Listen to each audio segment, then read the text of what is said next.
Chapter 22. We were originally recruited to be enemy agents. I didn't want to work for the Fatic Empire. I liked the Confederation. I liked being on the side of peaceful exploration and expansion. But if a Fatic agent had come to me and asked me to spy for them, I'm sure they wouldn't have taken no for an answer. They would have had leverage, and whatever it would have made it impossible for me to do anything but obey. Except if Steve was right and the Confederation knew about the committee's betrayal, then would they have known we were going to be recruited as spies? Would we have become double agents? Not likely, because if the Confederation had wanted us as double agents, they'd never have tipped off the Fatic Empire by getting rid of the committee. It was easy to get lost in the maze of partial information, but the truth was we had no idea what these discoveries meant. Halou said she'd keep digging, and I begged her to leave Tamra out of it, but I don't think I made much of an impression. I had to hope that Tamra wouldn't get caught, and I had to hope that whatever mystery swirled all around us wouldn't interfere with our ability to do what we'd come here to do. Whatever the reason we'd been chosen, no matter how devious the plan, we were part of our delegations now, and the only thing that mattered was helping our worlds get into the Confederation. We couldn't control what people thought of us. We could only change those things that were in our power. And so that's how we lived for another 10 days. Then, things got worse, as they're inclined to do. Dr. Roop came to see me as I was sitting on my bed reading the night's homework assignment. His suit looked rumpled, and when he walked into my room, he sat on my bed and buried his giraffe face in his furry hands. "Oh, this can't be good," I said. He looked up. "There's a hearing in 3 days regarding your actions on the Dependable. In addition to the Xeno Affairs Judicial Council, a member of the Fatic Government Advisory Council will be there." I needed a moment to process this. "That's definitely not good," I said. Apparently I'd taken skill points in understandment as well. "It's worse than not good. This particular Fatic representative was the brother of the captain of the ship you destroyed." I was on my feet. I believed that I was pulling my hair out as well. His brother? You've got to be kidding me. Is the Judicial Council going to give me up? He took a deep breath. "They may try, Zeke. I have to tell you some things now, and they're secret. You cannot repeat them to anybody, not even your friends. I'm only telling you because they now affect you and you need to understand." I nodded. I didn't like how this was going, and just in case I fainted, I sat back down. "You know that we've been in a state of conflict with the Fatic Empire for a long time. They believe in conquest, we believe in self-determination. Those two things can never coexist peacefully." "Yeah, that's pretty much the first thing we learned about them," I said. "You know that the Dodante has been maintained because their skills with weapons are countered by our skills with defensive technology." "Yes," I said, drawing out the word. I had a feeling that what I thought I knew to be true was going to turn out not to be. "Well, that stalemate ended about 20 years ago," Dr. Roop said. "Their weapons have improved faster than our ability to defend against them. We've been losing engagement after engagement. The truth, the terrible and secret truth, is that if the balance of power does not change, the Confederation is going to fall within another 50 years, possibly much sooner. Hundreds of worlds will be overcome by the Fatic Empire, which will become the sole galactic superpower." I agree that this is terrible, but I don't see why you're telling me. What does this have to do with me destroying that ship? "You embarrassed the Fads," Dr. Roop was saying. "They want to punish you for that, and the Confederation may not be in a position to say no. If the Empire offers some kind of truce, even if it's just a small and temporary one, the leadership may feel compelled to take it. Anything to buy time may be too tempting to resist." All the pieces were coming together, forming a full picture, and I didn't like what I saw. So the Confederation may violate its own principles and hand me over in hopes that an inevitable collapse might be put off for a few more years? "Time is the only thing the Confederation has," Dr. Roop said. "It's the only thing that stands between trillions of innocent lives and Fatic conquest." "So what are you saying?" I asked Dr. Roop. "That I have to sacrifice myself for the good of the Confederation?" "No," he said. I'm going to do everything in my power to prevent that. Mrs. Price and I will take all legal means to keep you safe. Mrs. Price won't help me. I was starting to sound a little hysterical, even to my own ears, but maybe hysteria was called for. She'll wrap me up in a bow and hand-deliver me if she thinks it'll help Earth. Not this time, Dr. Roop said. I've made it clear that the Confederation does not look favorably upon those who do not defend their own citizens, who sacrifice the innocent for the hopes of advancement. And yet that's exactly what the Confederation is planning. It's not our best showing, he admitted. But please understand that you do have friends. Not a whole lot, I said bitterly. Nevertheless, the ones you have are powerful. I've spoken with Bailuk. She's coming to testify at the hearing, and if things don't go our way, she's prepared to smuggle you off the station and put you into hiding until the crisis is over. I felt panic rising, ready to overflow. How could there be players involved I'd never even heard of? Who's Bailuk? I demanded. Captain Quassel, he said, his eyes widening for an instant. She does have a first name, you know. I couldn't believe this was happening. She can't help me. Won't she get in trouble? She would likely lose her commission, Dr. Roop agreed. She loves captaining a starship, I said. I can't ask her to sacrifice her career for me, though. Dr. Roop lowered his neck. You have not asked her to do anything. I don't see how they can get away with this, I said. People think I'm a war criminal because they don't really understand how close we were to being destroyed. If this is a hearing, then the truth about what happened on that ship will get out. Isn't the Judicial Council worried they'll look corrupt if they hand me over once all the facts are known? Won't it look like they're in league with the Empire? The hearing won't be public, Dr. Roop said. Technically, it should be open, but they'll find a way to keep it secret. Doesn't that sort of thing make it hard to tell the good guys from the bad guys? I asked. That is most definitely part of the problem. Dr. Roop stood up. I hope the Council will have the courage to uphold the principles of the Confederation. I believe it will, but no matter the outcome, I will not allow you to be handed over to the enemy. You'd sacrifice the Confederation for me? Delivering you to our enemies will not help the Confederation, he said. It will only allow some frightened beings to believe they've put off the inevitable, and I won't surrender you so that cowards can be, for a little while longer, a little less afraid. You've got to get off the station now, Steve said. As soon as Dr. Roop left, I called Steve and Tamra to my room.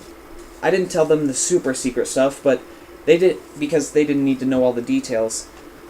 But they were both from flawed worlds like my own, and they understood that governments sometimes do bad things for what people convince themselves are the right reasons. I can't just go, I told him. I have like 37 credits left in my account. I can get you the money, Tamra said. Credits are just data, which means I can hack them. I can have as much as you need in your account in an hour. If I leave, the Earth is out of the running, I said. I can't do that to my world. Or to my mother, I thought. If you're handed over to the Fads, Tamrat pointed out, your group is sure to delegate anyhow. Maybe the time has come to think about saving yourself. But where would I go? There aren't any public transports to Earth, and I don't know any place else. What kind of life would that be? On the run, entirely alone? Tamrat looked at me, and for a minute, I thought she was going to offer to go with me. I wouldn't have let her. I wouldn't have allowed her to sacrifice her future and her world's future so that I'd be less lonely, but it would have been nice if she'd offered.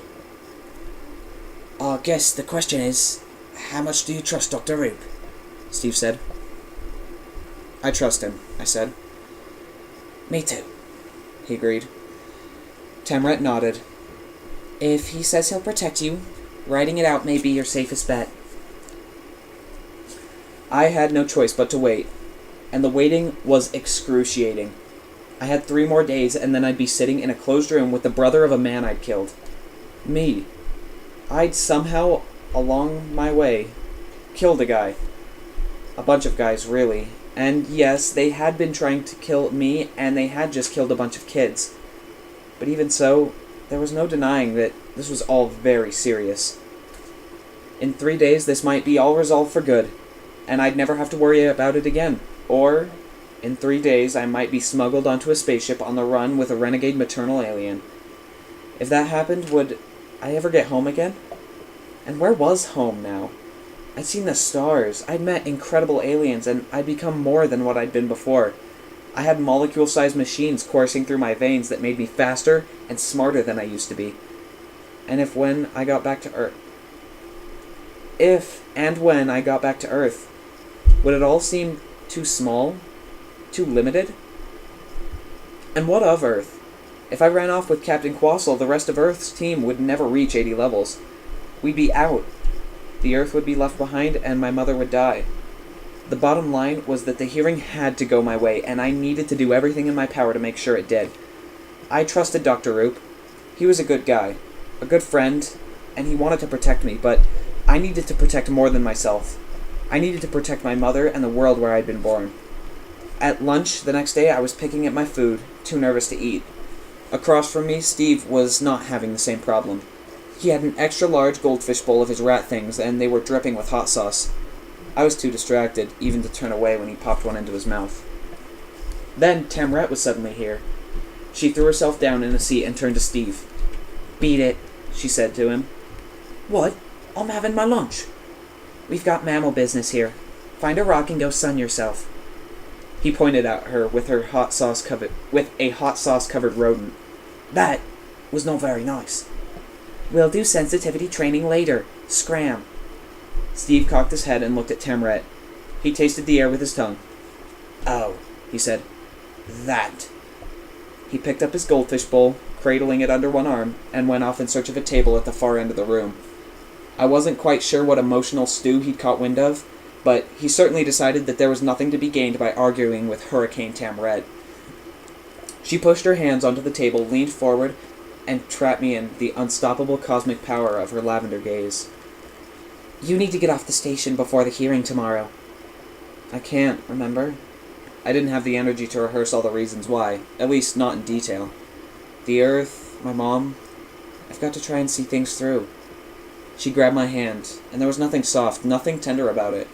Her grip was hard and urgent, but for all that, I still felt the thrill of her touch. "Zeke, you need to go, as soon as possible." I had that inside-out feeling, as though I'd just dropped into my own personal tunnel aperture. "What are you talking about? Has something happened to make you not trust Dr. Roop?" She shook her head. Her eyes were getting moist. "I think he believes he can protect you, but I'm not sure he can. It's Mrs. Price. She's working against you." "Dr. Roop says she knows she has to back me this time," I told her. "Dr. Roop doesn't know everything," she says. "I've accessed her data account, and Tamra, you can't do that." She leaned back and ran her fingers through her hair. She looked wild and slightly terrified, but no less riveting for it all. "Stop telling me what I can't do. I can do anything I want. You need to understand that. They'll never catch me." "You've already been caught, though," I pointed out. "You are such an idiot." Her voice was low, almost a growl. "I let them catch me. They knew I hacked at home, so I hacked. And they felt all great about how they found me out. So now they think they know how to keep an eye on me. Trust me, I'm smarter than they are." "And smarter than I am, apparently," I said, genuinely impressed. "We've already established that. Listen, your buddy Mrs. Price is not what she appears." "I told you, she's not my friend." "I don't care about that," she snapped. Her ears shifted back and forth like a nervous twitch. "What I'm trying to tell you is that her account has levels of encryption that go way beyond what we have here, and certainly beyond what an observer from an unaffiliated world should have. I managed to get in and have a look around, but almost everything non-active has been erased and shredded. But I was able to pick up some data fragments." She opened up a screen on her data bracelet that projected a wall of text in front of me, a series of isolated message fragments. Most of them were too short or too vague to be of value, but then Tamrat highlighted and enlarged one that she was looking for. "Corridor. Pretend to want to make amends with him, and that I was on his side. He's not very smart, so..." So indeed, I thought. "Why does everybody think I'm not smart?" I asked her. "Because you're a moron," Tamrat said, but her voice had become soft and low, and almost sounded like endearment. Could you figure out who she was sending this to? No, that was completely corrupted. It could be anyone, but if I had to guess, I'd say she's working with Chief Justice Junip, or someone else on the Judicial Council, trying to make sure that this embarrassing incident ends quickly. Who knows? Maybe they struck a deal in which if she helps them, they help your planet try again. Whatever the reason, she's out to get you, and that's why you need to get off the station. Not yet, I said. Dr. Roop thinks he can get me through this, and I mean to give him a chance. If he's wrong, it'll be too late. Tamra took my hand in her vice grip. You have to listen to me. You're too stupid to make decisions yourself. I'll go with you. Give me an hour to hack some credits, and we'll leave on the next ship off station. I don't care where it's going. Everything was spinning. I couldn't think straight anymore. You would leave with me? She nodded. Even though I'm a moron? Tamra was now meeting my gaze. Because you're a moron. You need me.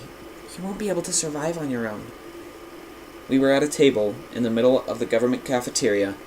Maybe beings were staring at us. Maybe no one cared. But I was oblivious. All I knew was that Tamra was willing to give up everything to help me.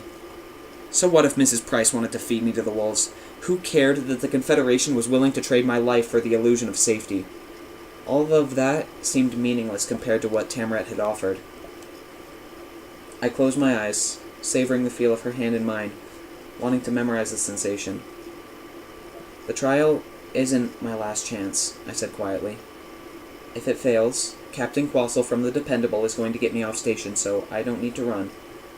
Not yet. She nodded. If you have to go, I'm going with you. Why was she willing to run with me? I wanted to ask her, but I didn't because I was afraid that the answer would disappoint me. That it would be about her debt to me, or rural honor, or a revenge deity oath. Okay, I said. Thank you. I barely understood the first thing about the conflict in which I was now caught up, but I was determined to win. I was going to outwit the evil of the Phatic Empire and the cowardice of the Confederation. I would beat the odds and dodge the betrayals, and knock down anything else that stood in my way. I was going to do this for my planet, and for my mother. And now I was going to do it for Tamrat, because if things went bad and I was on the run, my life would be in danger. No matter how much I wanted her with me, and despite what I told her, I wasn't going to let her come along. If I wanted to protect and preserve the things I cared about, the hearing had to go my way. I was no longer willing to sit back and hope for the best. It was time to take action.